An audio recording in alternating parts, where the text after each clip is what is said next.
Okay, welcome to the last week in the book of Deuteronomy. And so we are going to go through chapters 31 through 34 this evening. And there's going to be some songs and some blessings. And I'm not going to sing the songs because I don't know the tunes to these ancient Hebrew songs. Kind of like if you ever read Tolkien, there's a lot of songs in the Lord of the Rings books. And I've never understood how anybody knows what the actual tune is. And then like the Hobbit movie came out and they were actually singing the songs to the tune. And I was like, how do you know? And that's how I feel about the tune of these songs. Like they're a song, but how do we know how they go? So I'm not even going to try.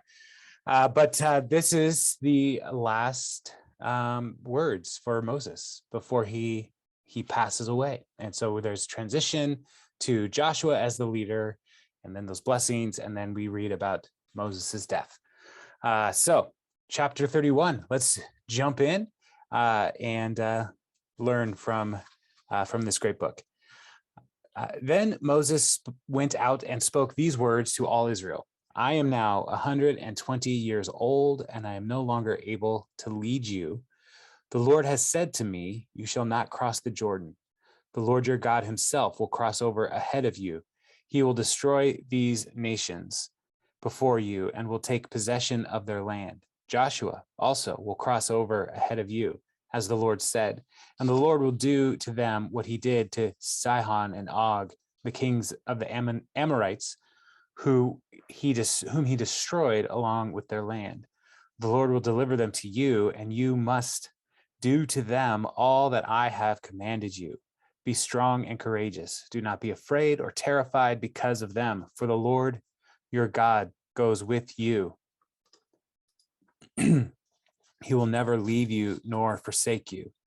Then Moses summoned Joshua and said to him in the presence of all Israel, be strong and courageous, for you must go with this people into the land that the Lord swore to their ancestors to give them, and you must divide it among them as their inheritance. The Lord himself goes before you and will be with you. He will never leave you nor forsake you. Do not be afraid. Do not be discouraged. So Moses is 120 years old. That's old, okay? And in Moses's age is something that people debate. Is he really 120? But one of the key pieces as we look at Moses's life is he had 40 years before he was called, 40 years before he left after killing the man in Egypt and left to Midian, and then 40 years in Midian, and then 40 years as the man that God would use to lead the people of Israel out of Egypt and to the wilderness. And so his life breaks up into these three eras. And so each of those eras being 40 years is significant. But this is, one of the simple reading of scripture is usually the best reading. It is not impossible for people to live to be 120 years. Even now, it is rare, but Moses is also a rare person and was the Lord lengthening his life as a way of honoring him and ensuring that Israel had good leadership over these 40 years, maybe. But we also are told here, God told Moses that he's not going into the land, and so he has to transition the leadership. And so what he's saying here, first of all, is to the people of Israel, you are going to go into the land and you are going to conquer the land. But it's not you doing this in your own strength. The Lord goes before you. He will go and fight battles before you even get there. And so part of this is a exhortation to faith, to trust the Lord that he's with you and ahead of you, but then also transferring that leadership over to Joshua, who was Moses' aide. And this transfer to Joshua was something that was initially indicated in the book of Numbers. Joshua was appointed to be an heir, the heir apparent for Moses as leader of the people of Israel. And even here we have this admonition to be be strong and courageous to the whole nation. And when we jump into Joshua, we will see that the angel of the Lord speaks directly to Joshua, a similar message. Be strong and courageous. I will go with you everywhere the sole of your foot touches, I will give to you. That's the message of the angel of the Lord to Joshua in particular. And so the people of Israel are challenged to not worry about the people in the land, to not be overwhelmed by the size of their armies, but to trust that the Lord is going with them. And let's remember why Moses couldn't go into the land. It was because of what he did at Meribah, where he struck the rock and water came out when the Lord instructed him to speak to the rock and water would come out. And so this disobedience was what the Lord said would keep Moses from entering the land. And it seems harsh to us today, but it is the Lord is sovereign, and Moses should have by now seen the faithfulness of the Lord and known to be able to do the thing that the Lord tells him to do. But also, like, the reason that Moses struck the rock was because of his anger at the people of Israel. And so it could be that Moses, the Lord is keeping Moses from going into the land because of Moses' own anger at God's people as well. So there's a couple different things going on there, but the Lord is with the people. And so now Moses is wrapping everything up. Joshua's going to take over. Let's talk about how we're going to operate in the land. And so the first thing that Moses wants them to do here, as they're concluding Moses' leadership, is in verse 9. So Moses wrote down this law and gave it to the Levitical priests who carried the Ark of the Covenant of the Lord, and to all the elders of Israel. Then Moses commanded them. At the end of every 7 years, in the year for canceling debts during the festival of tabernacles, when all Israel comes to appear before the Lord your God at the place he will choose, you shall read this law before them in their hearing. Assemble the people, men, women, and children, and the foreigners residing in your towns, so they can listen and learn to fear the Lord your God and follow carefully all the words of this law. Their children who do not know this law must hear it and learn to fear the Lord your God as long as you live in the land you are crossing the Jordan to possess. So part of the covenant making process in ancient times was the suzerain, the greater party, would actually have a written document of the covenant to give to the vassal, the lesser party. And so Moses, as a representative of the Lord, it says here, he wrote all the law out. He wrote the covenant with the people of Israel and the Lord, and he's now giving it to them. And to help the people in the covenant who are in the members of the covenant to remember the terms, there were regular readings of the covenants. So when a king would come and conquer a city, they would create a new covenant, and the people were to come and remember the covenant and the agreements and the stipulations of the new king. And so this is what the Lord is doing through Moses, is he's writing this covenant and he's giving it to the people. And so to help them remember, they are to read it out loud every 7 years. And it's interesting the way that it's all tied together, because the 7 years is the year of Jubilee, when debts are canceled, and slaves are set free. And that's also during the Feast of Tabernacles, which is when the people were living in tents and booths out in the world, out of their houses, to remember the time that they were wandering in the wilderness, which is also the time that the Lord established his covenant with the people who were slaves, and they were liberated by God. And so all of these things in the seventh year, remembering the covenant, remembering the freedom that God secured for the people while they were in the wilderness and his provision for them, all of this is intentional to use that 7 year as a reminder to say, look at what God has done, look at his faithfulness to us. And so it's not just like a random decision that the Lord made, but to say, like, no, every time you set people free from slavery, read the covenant again and pass it on to your generation after generation, because the children need to know and they need to hear the commands of the Lord And so, yeah, so as that was one of the most things I was most excited about in this whole section was like, oh, look at what God is doing here in his planning for the people to have a embodiment and a reading as all tied together to help them remember all that God has done. And so verse 15, the Lord said to Moses, now the day of your death is near. Call Joshua and present yourself at the tent of meeting where I will commission him. So Moses and Joshua came and presented themselves at the tent of meeting. Then the Lord appeared at the tent in a pillar of cloud, and the cloud stood over the entrance to the tent. And the Lord said to Moses, you are going to rest with your ancestors, and these people will soon prostitute themselves to foreign gods of the land they are entering.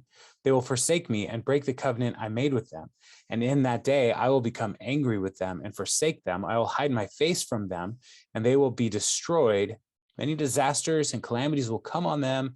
And in that day, they will ask, have not these disasters come on us because our God is not with us? And I will certainly hide my face in that day because of all their wickedness in turning to other gods. Now, the Lord made this covenant, made this agreement with the people, but he knew the people would fail. And, I think that is an important thing for us to remember, that God still wants relationship with people who are imperfect and will disappoint him. Because he will also, as we read through the history of Israel, he will bring them back. He will restore them.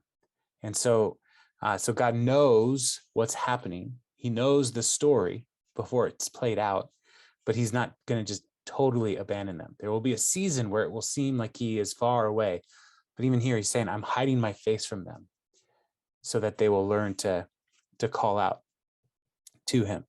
Verse 19, now write down this song and teach it to the Israelites and have them sing it, that it may be a witness for me against them. When I have brought them into the land flowing with milk and honey, the land I promised on oath to their ancestors, and when they eat their fill and thrive, they will turn to other gods and worship them, rejecting me and breaking my covenant. And when many disasters and calamities come on them, this song will testify against them because it will not be forgotten by their descendants. I know what they are disposed to do even before I bring them into the land I promised them on oath. So Moses wrote down this song that day and taught it to the Israelites. And the Lord gave this command to Joshua, son of Nun, be strong and courageous, for you will bring the Israelites into the land I promised them on oath, and I myself will be with you. And so like I said, the Lord knows what's coming, but he wants them to remember that he knows. And that's one of the reasons, and we'll see the song in just a minute. But there's a lot of setup for the song. So this idea of calling witnesses against the people is also significant because the Lord is the greatest being in the universe. And so there are no other witnesses greater than him. And so they are like, the Lord himself is going to call on creation to say, these are the next greatest things to bear witness to the covenant that I'm making with you. But he wants them to also know, like, the Lord knows the hearts of the people. And so he is putting this all ahead of them entering into the covenant, into the land of promise, because he wants them to not be surprised, because the Lord himself is not surprised. Verse 24, after Moses finished writing the book of the words of the law from beginning to end, he gave this command to the Levites who carried the ark of the covenant of the Lord. Take this book of the law and place it beside the ark of the covenant of the Lord your God. There it will remain as a witness against you, for I know how rebellious and stiff-necked you are. If you have been rebellious against the Lord while I am still alive with you, how much more will you rebel after I die? Assemble before me all the elders of your tribes and your officials, so that I can speak these words in the hearing and call the heavens and earth to testify against them. For I know that after my death, you are sure to become utterly corrupt and turn from the way I have commanded you. In days to come, disaster will fall on you because you will do evil in the sight of the Lord and arouse his anger by what your hands have made. And so here Moses writes it all out and he gives it to the Levites to say, put it right in front of the Ark of the Covenant. And remember, inside the Ark of the Covenant, we have the original tablets with the 10 commandments on it. We have the Aaron's staff and a jar of manna. That's what's inside the Ark. But this whole book of the law of the covenant is supposed to be just right in front of the ark so that the people can access it, so they can go and read it. and bring it to the people. And the law is something that is accessible to them. Like we talked about last week, it's not that it's some mystery far away, but the Lord came close, and his law is here for the people. And so, so God is trying to set them up for success, even though the Lord knows the hearts of people is prone, they're prone to wander. And so verse 30 and then into chapter 32. And Moses recited the words of the song from beginning to end in the hearing of the whole assembly of Israel. And this is the song, and I'll stop in a couple different spots to mention a few things. Listen, you heavens, and I will speak. Hear, you earth, the words of my mouth. Let the teaching fall like rain, and my words descend like dew, like showers on new grass, like abundant rain on tender plants. I will proclaim the name of the Lord. Oh, praise the greatness of our God. He is the rock. His works are perfect, and all his ways are just. A faithful God who does no wrong. Upright and just is he. They are corrupt and not his children. To their shame, they are a warped and crooked generation. Is this the way you repay the Lord, you foolish and unwise people? Is he not your father, your creator, who made you and formed you? So here we're given these images of the word of God coming like rain, which covers the land and brings refreshment, brings cleansing. And these words that Moses is speaking on behalf of the Lord are intended to do that. We also are given this metaphor of the Lord as our rock. He's our steady foundation. He's strong. His works are perfect. And he has raised up this nation. But they are corrupt, they are foolish, and he calls them a warped and crooked generation. And so these images are intended to help the people be in the right place, to recognize that they are not God. They are not the greater party in this covenant. The Lord alone is king, and he will be faithful even in the midst of their iniquity and unfaithfulness. Chapter 7, remember the days of old. Consider the generations long past. Ask your father, and he will tell you, your elders, and they will explain it to you. When the Most High gave the nations their inheritance, when he divided all mankind, he set up boundaries for the peoples according to the number of the sons of Israel. For the Lord's portion is his people, Jacob, his allotted inheritance. In a desert land, he found him. In a barren and howling waste, he shielded him and cared for him. He guarded him as the apple of his eye, like an eagle that stirs up its nest and hovers over its young, that spreads its wings to catch them and carries them aloft. The Lord alone led him. No foreign god was with him. And so here the Lord is reminding the people that God divided up the nations. And we read this in, Genesis 11, the Lord spread people out after the Tower of Babel, and we get the Table of Nations. And after Genesis 11, we are introduced to Abraham, and we start the journey of forming the nation of Israel with Abraham. And so here the people are singing the song as a way to remember how God established the nation, that it's his will, and he alone is the one who can protect and provide for the Israelites. So his inheritance for them has been from the time of Abraham, the land of Canaan, the land they're about to possess. So even though other nations are in there now, the Lord's intention is for Israel to dwell in their inheritance. This has been God's plan moving forward. And so he has done the work to protect them, to lead them to this point. And so now even the victories that they win, this is all because of the Lord's doing on their behalf. Verse 13, he made him ride on the heights of the land and fed him with the fruit of the field. He nourished him with honey. He, being the Lord, nourished him, being Israel, with honey from the rock, with oil from the flinty crag, with curds and milk from herd and flock, with the fattened lambs and goats, with choice rams of Bashan, and the finest kernels of wheat. You drank the foaming blood of the grape Jeshurun, which is another title for Israel. Jeshurun grew fat and kicked. Filled with food, they became heavy and sleek. They abandoned the God who made them. They rejected the rock, their savior. They made him jealous with their foreign gods. They angered him with the detestable idols. They sacrificed to false gods, which are not God, gods they had not known, gods that recently appeared, gods your ancestors did not fear. You deserted the rock, your father who fathered you, and you forgot the God who gave you birth.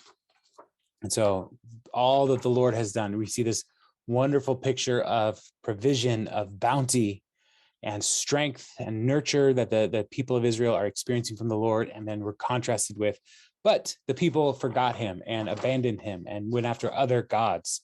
And as we read the Bible, we need to recognize that there are other spiritual forces in the universe other than Yahweh. But Yahweh is the one true God, the creator of the universe. All these other lesser gods are fallen beings. They're angels, they're demons, they're all these things that people worship instead of the Lord. And so they are stealing the obedience of the people away from Yahweh towards themselves. And the Lord is saying, like, I know you're going to do this. And as they are making these sacrifices to demons, the Lord, again, is not surprised. And he is grieved, and his grief will lead to their punishment. And so I'm going to read a longer section talking about what the discipline for their disobedience will look like. First, I'm going to drink some water. The Lord saw this and rejected them because he was angered by his sons and daughters. I will hide my face from them, he said, and see what their end will be. For they are a perverse generation, children who are unfaithful, who made me jealous by what is no God, and angered me with their worthless idols. I will make them envious by those who are not a people. I will make them angry by a nation that has no understanding. For a fire will be kindled by my wrath, one that burns down to the realm of the dead below. It will devour the earth and its harvest and set afire the foundation of the mountains. I will heap calamities on them and spend my arrows against them. I will send wasting famine against them, consuming pestilence and deadly plague. I will send against them the fangs of wild beasts, the venom of vipers that glide in the dust in the street. The sword will make them childless in their homes. Terror will reign.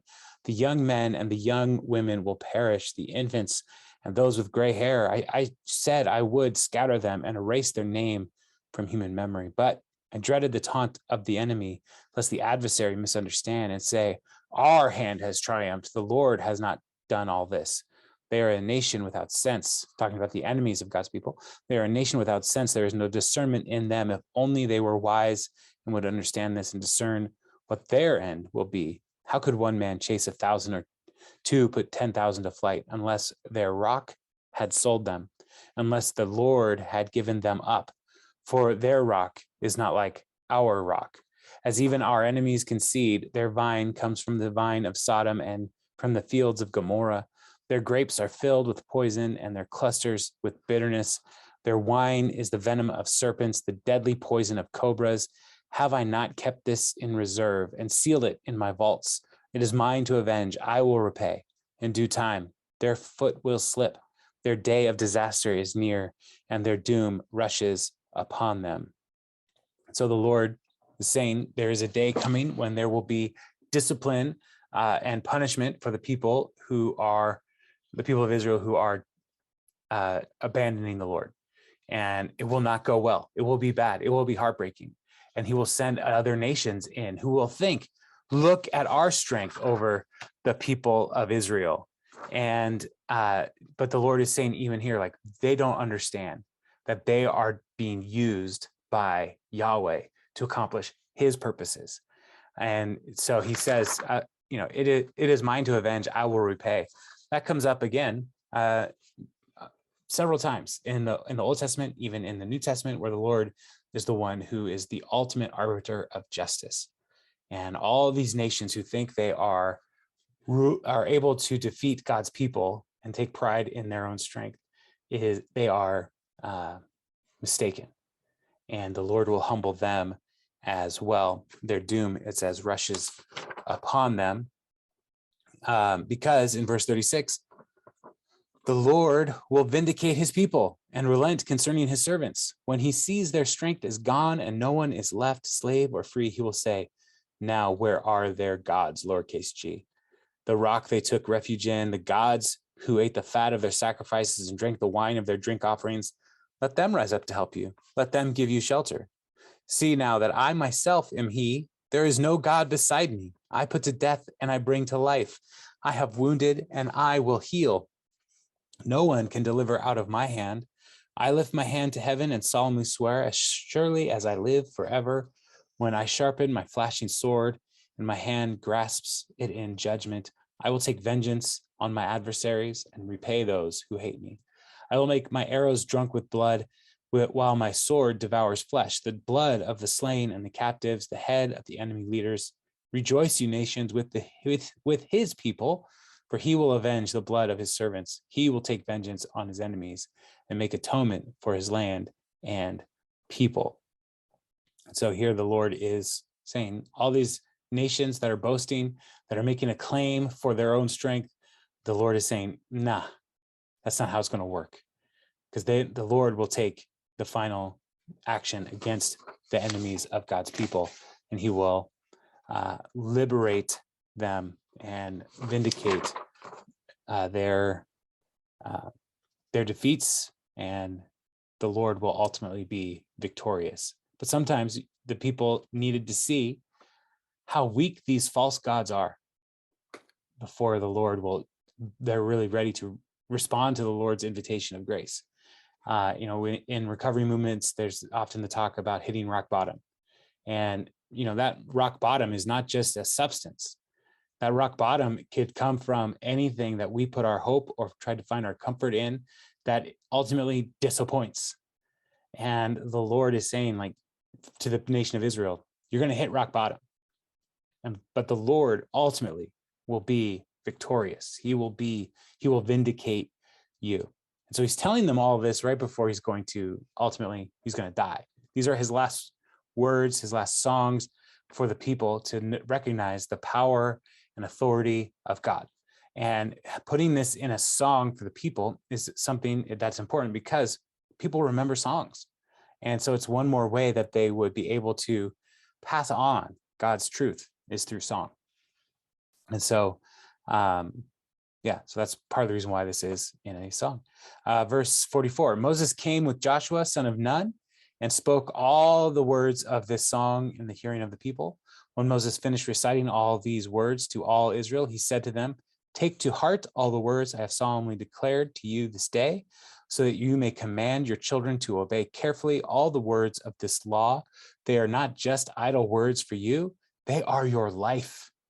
By them you will live long in the land you are crossing the Jordan to possess. So the word of God, the law of God, his commands, they're not just things to know, they are things to live by. Years ago, we did an overview series on Deuteronomy, and the series was just called Path of Life, because that's what the law is supposed to be for the people of Israel. It's a path of God's blessing and the life that he wants them to live. And when we veer off that path, that's when we find ourselves in conflict with God, but also we find ourselves outside of his blessing. We find ourselves outside of his design for human flourishing. And so they are supposed to learn the law, obey the law, trust the law, know it inside and out, because they're not just idle words, they are your life. On that same day, verse 48, on that same day, the Lord told Moses, go up to the Abiram range of Mount Nebo in Moab, across from Jericho, and view Canaan, the land I am giving the Israelites as their own possession.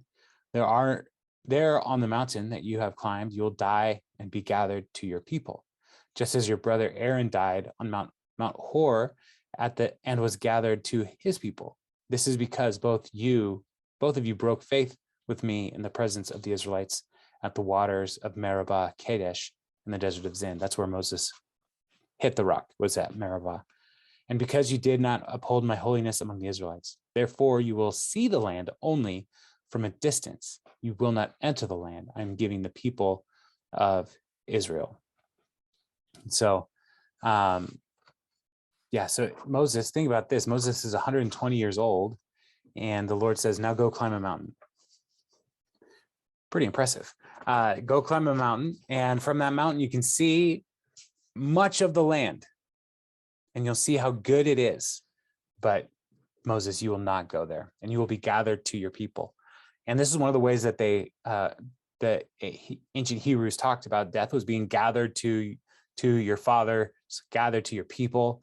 The idea of heaven and was not fully fleshed out in the Old Testament, but there was this idea of Sheol, which is the land of the dead. The righteous and unrighteous all went to the land of the dead. And it, as people understood the Lord's teaching more over time, that's later concept of heaven and hell were developed as well. But right now it's just Moses will die and he will go be gathered to his ancestors, to his fathers. And so that when you see that gathered to your people, they're essentially talking about gathering to your ancestors who have passed already. And then this next section that we're going to look at is going to be Moses blessing the tribes, the same way Jacob at the end of Genesis blessed his sons. Moses is going to do this similar kind of blessing pronouncement over each of the tribes, and that's what chapter 33 is focused on. This is the blessing that Moses, the man of God, pronounced on the Israelites before his death. He said, "The Lord came from Sinai and dawned over them from Seir. He shone forth from Mount Paran. He came with the myriads of holy ones from the south, from the mountain slopes. Surely it is you who love the people. All the holy ones are in your hand. At your feet they have all bowed down, and from you receive instruction. The law that Moses gave us, the possession of the assembly of Jacob.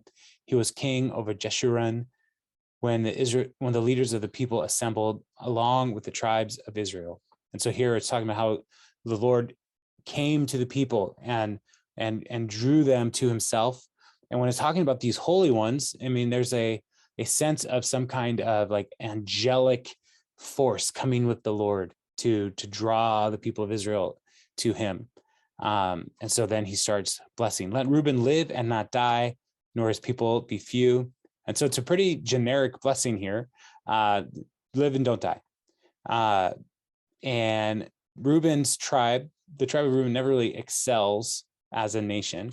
As far as we know, we never saw any prophets or judges or any kings come from the tribe of Reuben. So it's basically just like, keep going, Reuben, keep living. And then to Judah in verse 7, he said, Hear, Lord, the cry of Judah. Bring him to his people.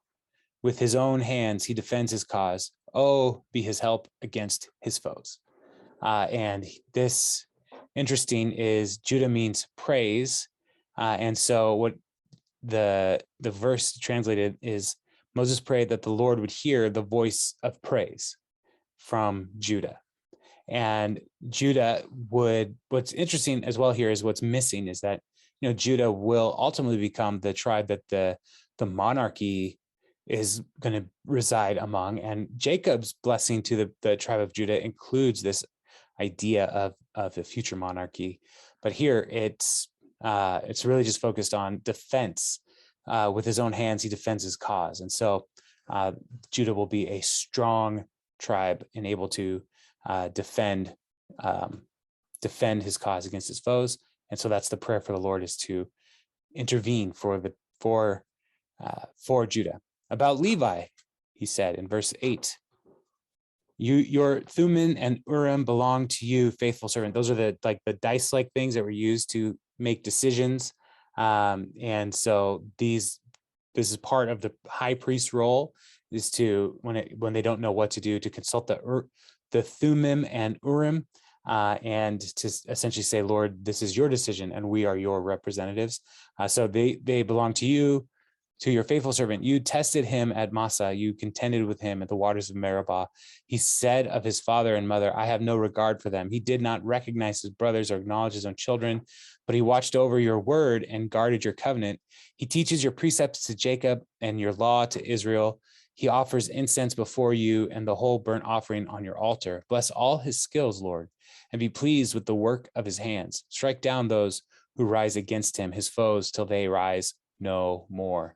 And so the priestly role here for the tribe of Levi is on display. Like they teach the people, they help them make the important decisions and judgments.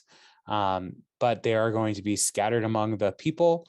They also are noted for their zeal.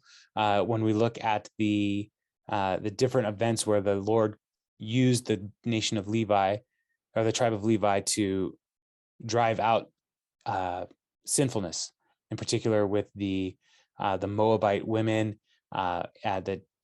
the golden calf issue. Like the Levites were called to say, we need to get things back, make things right.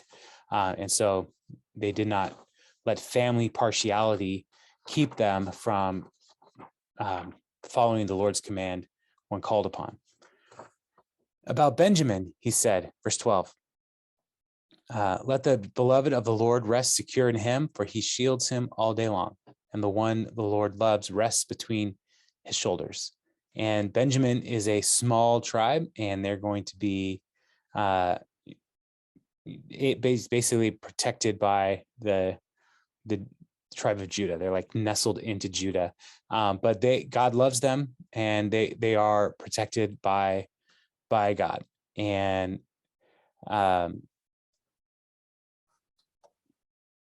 yeah, that's all I'm going to say about that. So, and then to Joseph, he said, and Joseph has two tribes from his sons, Ephraim and Manasseh. But the blessing focuses on Joseph first because Joseph was a son of Jacob.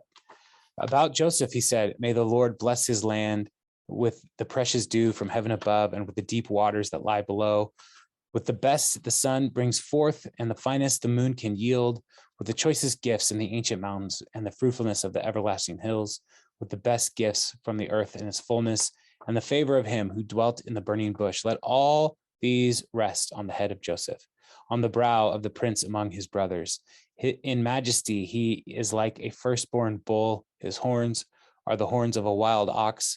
With them, he will gore the nations, even those at the ends of the earth. Such are the 10,000s of Ephraim, such are the thousands of Manasseh. And so here, the blessing is essentially like Jacob lavishing blessing on Joseph before his brother sold him into slavery. That's the kind of blessing that Moses is pronouncing on Ephraim and Manasseh. Like these are blessings that Joseph would receive from his father. Now the Father God is being called upon to bless Manasseh and Ephraim in a similar way, with all these images of refreshment and bounty in the harvest, and the strength among the people as like a firstborn bull. They're strong and they're healthy, and so that's the blessing for Ephraim and Manasseh. And then in verse 18 we get Zebulun. About Zebulun, he said, rejoice, Zebulun, in your going out, and you, Issachar, in your tents. And so we get both of them in one blessing here. They will summon people to the mountains and there offer the sacrifices of the righteous. They will feast on the abundance of the seas, on the treasures hidden in the sand. And this blessing also kind of looks at where Zebulun and Issachar are going to be. And so they're going to be kind of accessible to water. And so there's going to be great blessing and bounty there as well. And so as they travel, as they go in, as they come out, the Lord is saying, like, or the blessing for the Zebulun and Issachar is that they will be able to rejoice in the Lord and worship him for his faithfulness. So then about Gad in verse 20, about Gad, he said, blessed is he who enlarges Gad's domain. Gad lives there like a lion, tearing at the arm or head. He chose the best land for himself. The leader's portion was kept for him. When the heads of the people assembled, he carried out the Lord's righteous call. Wait a second. Yeah, that's right. He carried out the Lord's righteous. Where am I? Lord's righteous will. Sorry, get lost.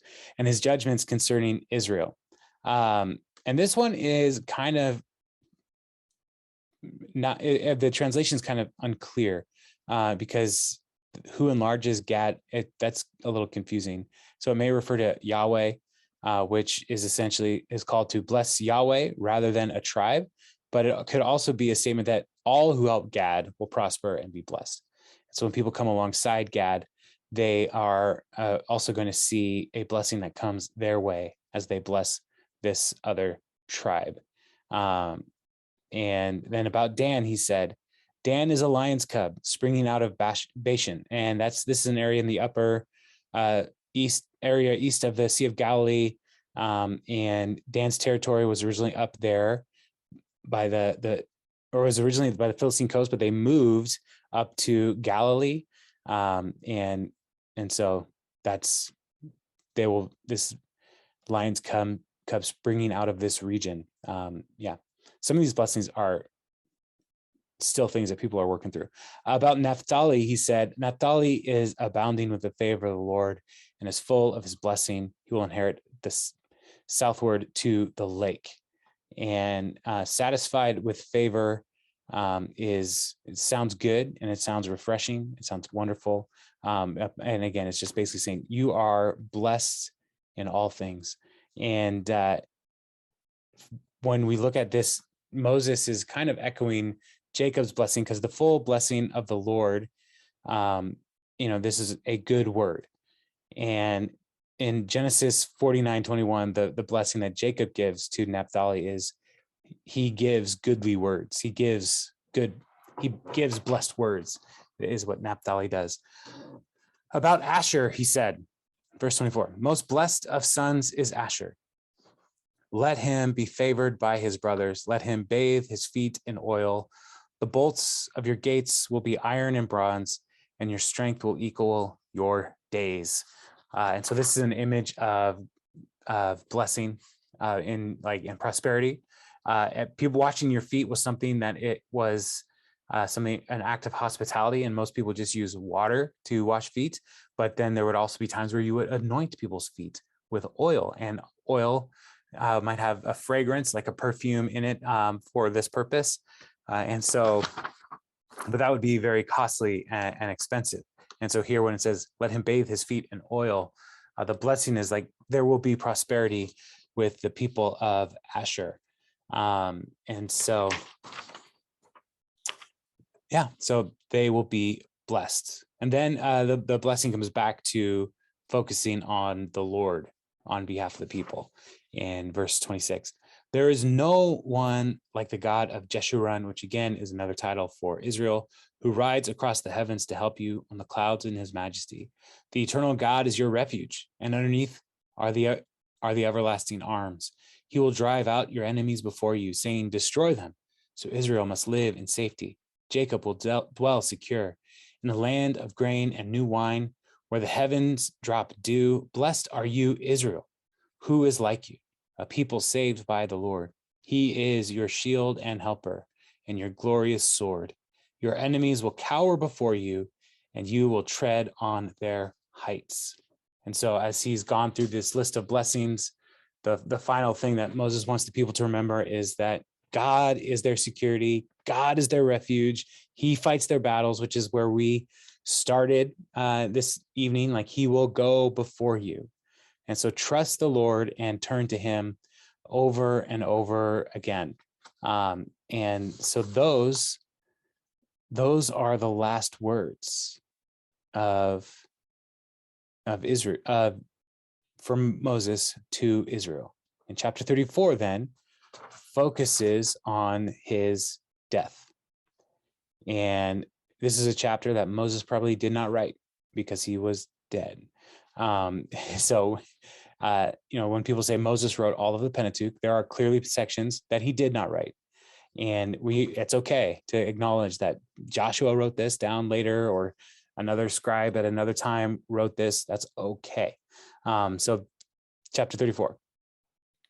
Then Moses climbed Mount Nebo from the plains of Moab to the top of Pisgah, across from Jericho. There the Lord showed him the whole land from Gilead to Dan, all of Naphtali, the territory of Ephraim and Manasseh, all the land of Judah as far as the Mediterranean Sea, the Negev, and the whole region from the valley of Jericho, the city of palms, as far as Zoar. Then the Lord said to him, "This is the land I promised on oath to Abraham, Isaac, and Jacob, when I said, I will give it to your descendants. I have let you see it with your eyes, but you will not cross over into it." And Moses, the servant of the Lord, died there in Moab. And the Lord had said, as the Lord had said, he buried him in Moab, in the valley opposite Beth Peor.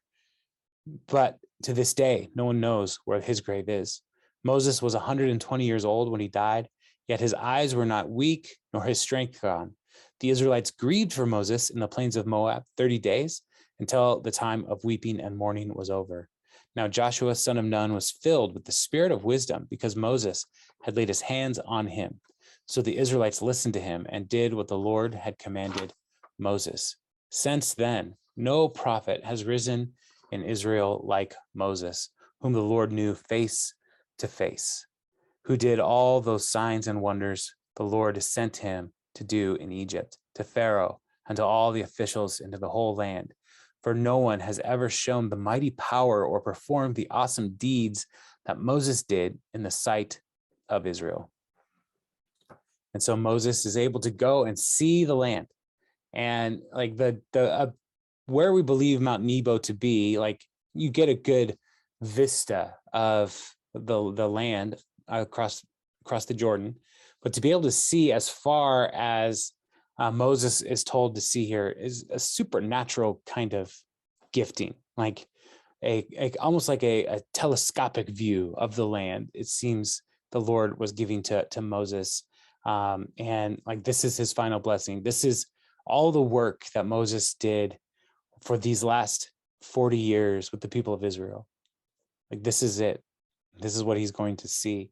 And, something to remember here is Moses is probably grieved to not be able to go into the land a little bit, but the greater blessing is the faithfulness that he, even though he disobeyed the Lord at Meribah, he was still considered faithful to the Lord in so many other ways. And the Lord used him mightily for the season that he was leading the people. And sometimes there's things that we invest in and we build up and we pour our lives into where we're not going to see the final outcome of that effort. And that's okay. It's okay for servants of God to recognize that God's work is bigger than our lifetime. It's bigger than our influence. It's bigger than the seasons of ministry that the Lord leads us into and out of. But to be able to see what God is going to do is part of leading by vision of the Lord, is to say, like, I know God has a picture for what this nation could be. And that is a great blessing. And so Moses is blessed at the end of this passage to be able to see the land. Now he dies, and we're told that the Lord buried him somewhere, and no one knows where Moses was buried. And this is something that has created great mystery and conversation. And in the book of Jude in the New Testament, verse 9 talks about a dispute over the body of Moses. That's a part of the apocryphal tradition that we can read about in the intertestamental period between the Old and New Testament. And people wrote about this two documents, the Assumption of Moses, which we don't know where any of the manuscripts are, but it is referred to in other documents, and the Testament of Moses, where we have a Latin manuscript as the earliest manuscript. But both of those talk about Moses ascending directly to heaven. In another instance, there is in where Jude talks about Michael, the archangel, contending with the devil to dispute over Moses' body. And one of the theories is that the devil wanted Moses' body to create a false religion that the people would turn to Moses' body and venerate him. And then but the Lord took his body and hid his body so that they could not do that. And so Michael, the archangel, was used to secure the body of Moses. And it is interesting that we don't know where Moses' grave is, but later on in the book of Revelation, we do have these two figures that show up, these two final witnesses in Revelation, and they are essentially Moses and Elijah. And Moses and Elijah both have mysteries around the end of their lives, because Moses, God buries, we don't know where he's at. Elijah, the Lord takes him up in a fiery in the fiery chariots to heaven. And so later on, we see with Jesus at the transfiguration, the two figures that Jesus is talking to on the Mount of Transfiguration are Moses and Elijah. And then in Revelation, we have those Moses and Elijah figures that are witnesses of the Lord. And so there's some kind of eschatological purpose, some kind of end times purpose that we could look to, but we can't know for sure what all of that is. But we just know that God is not done. We can know God is not done with Moses and Elijah, which I find fascinating. But what is he going to do? How's it going to all work out? I don't know. But I find it super interesting. And so Moses was 120 years old when he died, and Joshua was ready right there and filled with the Spirit and power to take over the leadership of the people of Israel. But it did not seem, when we jump into Joshua chapter 1, like he was like really excited about it. He was a little nervous, which is understandable as well. So that is Deuteronomy. We did it, guys. We have gone through the Pentateuch, which the first 5 books of the Hebrew Bible, which is no small task. And so thank you for sticking with us through this journey. And so are there any questions for these verses, these chapters in Deuteronomy, or for Deuteronomy as a whole? Maybe something we can review. But yeah, questions, thoughts?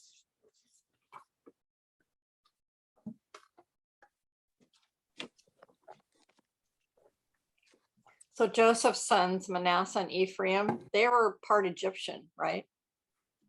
Yeah. Because his wife was like given to him from, I forget. Pharaoh. Potiphar's. Yeah, Potiphar or something like that. Yeah. Yep. So they were looked at the same as the others, though. Yeah, they were. They received direct blessings from Jacob, as well as all the other brothers in the last chapters of Genesis. So, yeah, Jacob elevated them, even though they were half Egyptian. So, but Jacob's children were all, not. They were all born from women from Mesopotamia. Right, so like the ethnic differences at that point there were several ethnic differences among the people, just because of the intermarriage between tribes and nations at that point. So, but they were all fully Jewish by this point, or fully Hebrew by this point is how Moses would consider them. So. Any other thoughts? So it sounds like the blessings of Moses kind of echoed the blessings of Jacob on his kids. Some of them do. Okay. Some of them do. Some of Jacob's blessings are like, I don't trust that guy. So like his blessings on Simeon and Levi in particular are like, don't get too close to them. They'll hurt you. So, yeah. So blessings. It's kind of like just like when somebody writes final words to their family, and like this was written with like just the greatest sense of spite in a will reading. Like there's some of that in Jacob's blessings. Where you're like, wow, this is what you want to leave them with. All right. So, so Moses's are generally nicer. So, yeah. Any other thoughts?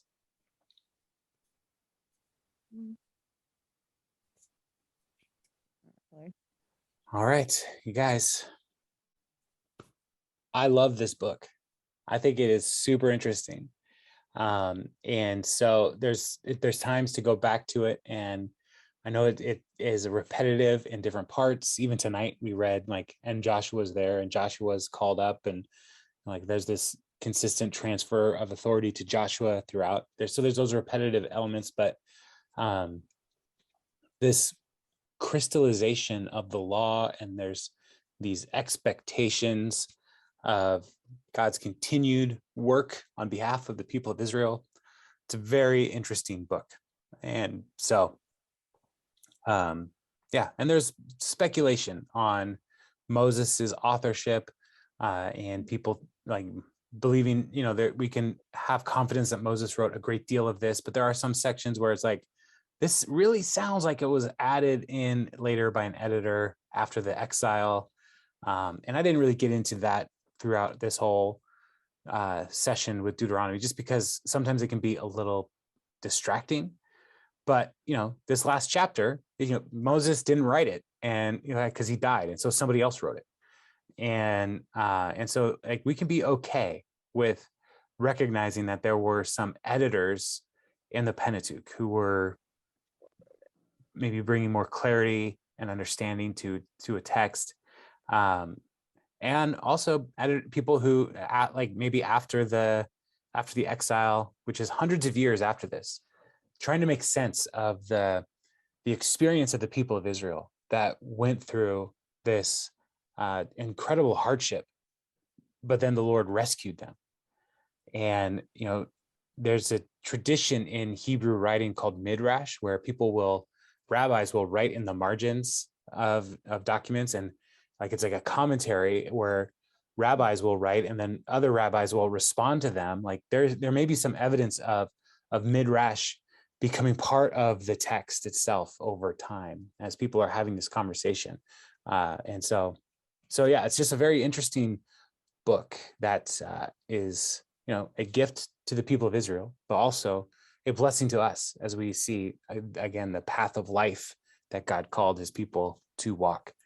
So, but if there are any other questions or comments, then I'm good to wrap here. And then the next couple weeks, let's take a break from group, because we're going to start Joshua, and I'd like to start Joshua on a new group quarter, so that it's a good jumping on time for people if they want to join in on a new book, instead of a few weeks in to say yeah, we've already been talking about this for a while.